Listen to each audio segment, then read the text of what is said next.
The member for Pascoe Vale. Acting Speaker, I rise to speak on the Commercial and Industrial Property Tax Reform Bill of 2024.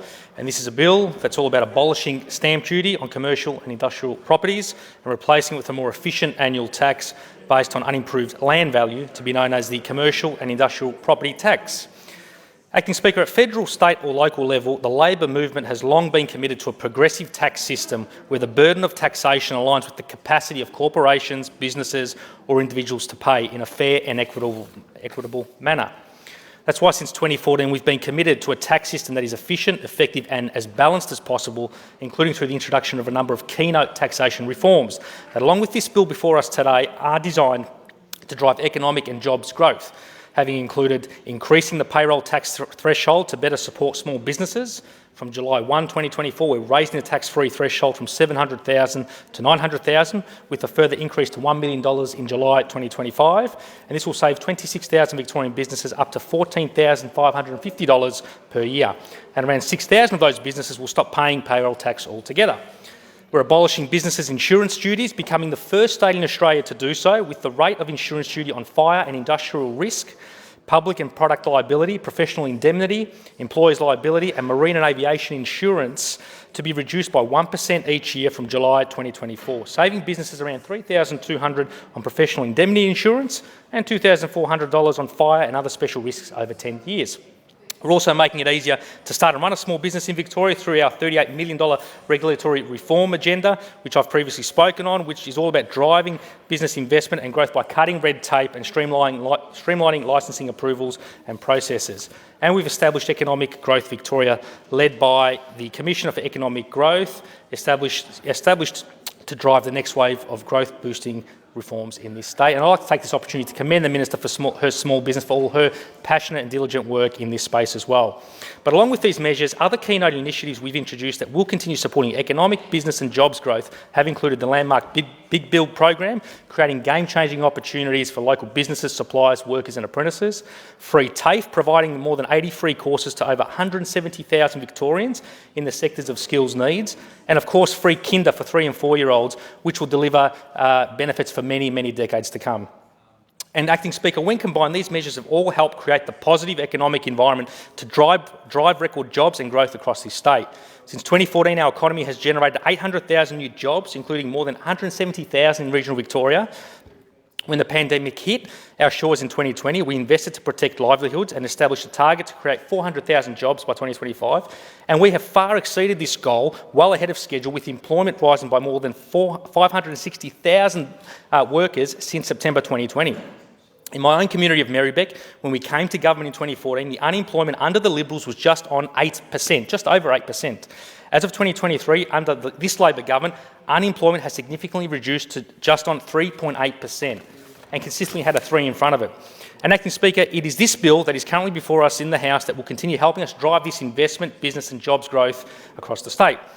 It's a bill that will reform the taxation landscape of commercial and industrial property in Victoria by moving away from stamp duty and towards a more efficient tax.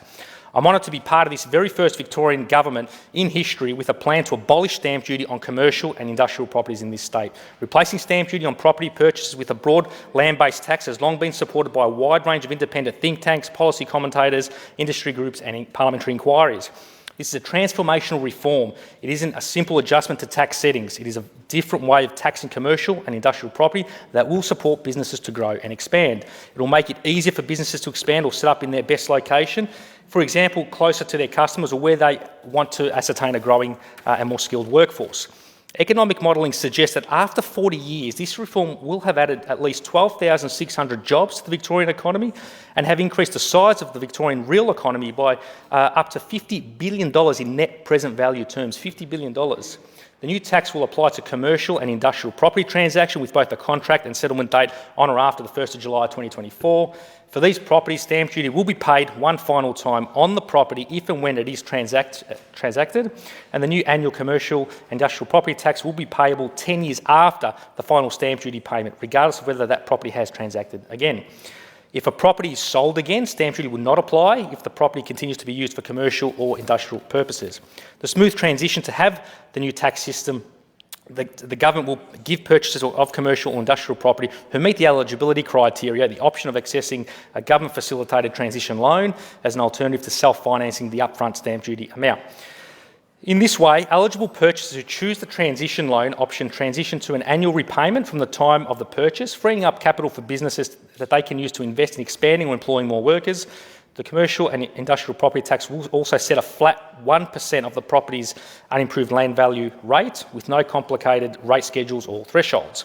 The reform will not apply to a number of potential ineligible businesses as well. And currently, when you buy or acquire a commercial or industrial property in Victoria, you pay land transfer duty. That's also called stamp duty. And stamp duty, of course, adds to the cost of purchasing a property. When applied to commercial and industrial properties, it discourages businesses from investing, expanding or relocating their operations, impeding growth in their productivity. Reforming stamp duty has been recommended, as I said, by numerous inquiries such as the Henry Tax Review, the Productivity Commission and even the Grattan Institute. Replacing stamp duty with this commercial and industrial property tax, as I said, will encourage businesses to expand to a better location, support businesses to invest in buildings and infrastructure and promote the efficient use of commercial and industrial land. And Speaker, the commercial and industrial sectors, as you can appreciate, being the member for Preston, play a vitally important role in supporting the economic prosperity across the north, including my municipality of Merribeck. Many of our local businesses, 16,000 businesses in total, are actually associated with the commercial and industrial sectors. And overall, when combined, help generate $7 billion in local gross regional product and help support just under 50,000 locally based jobs. Some of these key commercial and industrial businesses that are based out of my local community include construction businesses, which make up 16% of businesses, professional, scientific and technical services, which make up 14.2% of businesses, transport, postal and warehousing businesses, which make up 13.5%, retail traders make up 7.2%, accommodation and food services 5.3%, admin and support services 4.8%, and manufacturing 3.2% amongst many others. And Speaker, by removing a key barrier to more effective investments into commercial and industrial sectors via the removal of stamp duty, the benefits will multiply across the economy and of course across Pascoe, Coburg and Brunswick West. Looking just at the change in tax revenue over the budget and forward estimates period, businesses will be paying around $260 million less in stamp duty over the next 4 years as a result of this reform. And this will help, of course, unlock and encourage more commercial and industrial development across my electorate. Speaker, according to Northlink, the peak body representing and advocating for the economic and job interests across Melbourne's north, our region is home to 1 in 5 Melburnians and is on track to rise to 1.5 million local residents by 2036, roughly the size of Adelaide. And Northlink talks about advocating and leveraging the strategic opportunities of the north to attract more commercial and industrial investment, given the fact that we are a Melbourne CBD doorstop and the gateway to regional Victoria, our proximity to Melbourne Airport, Essendon Airport and even Avalon Airport. Our key freeways, Hume Freeway, the Metropolitan Ring Road, Calder Freeway, Eastern Freeway and the future North East Link. Our range of local educational institutions, La Trobe Uni National Innovation Cluster, La Trobe Uni Bundoora Precinct, Kangan TAFE in Broadmeadows, Melbourne Polytechnic in Preston, RMIT in Brunswick and much more. Home to a number of key jobs precincts, CSL in Broadmeadows and Parkville, the Northern Hospital Precinct, Austin Hospital and Parkville Health Precincts and the Brunswick Business Incubator. And by leveraging these, we can help create the jobs of the future. My community, of course, is the spiritual home in many ways of manufacturing in Melbourne's north. We were home to the former Kodak factory, Yakka on Lygon Street, Lincoln Mills Millinery, one of the biggest millineries in the Southern Hemisphere during its time, and the Defence Force Clothing and Textile Factory on Gaffney Street. However, today, as set out by Northlink, and I quote, Coburg's activity precinct has great potential to be a major jobs hub for white-collar food and advanced manufacturing, health and creative industries.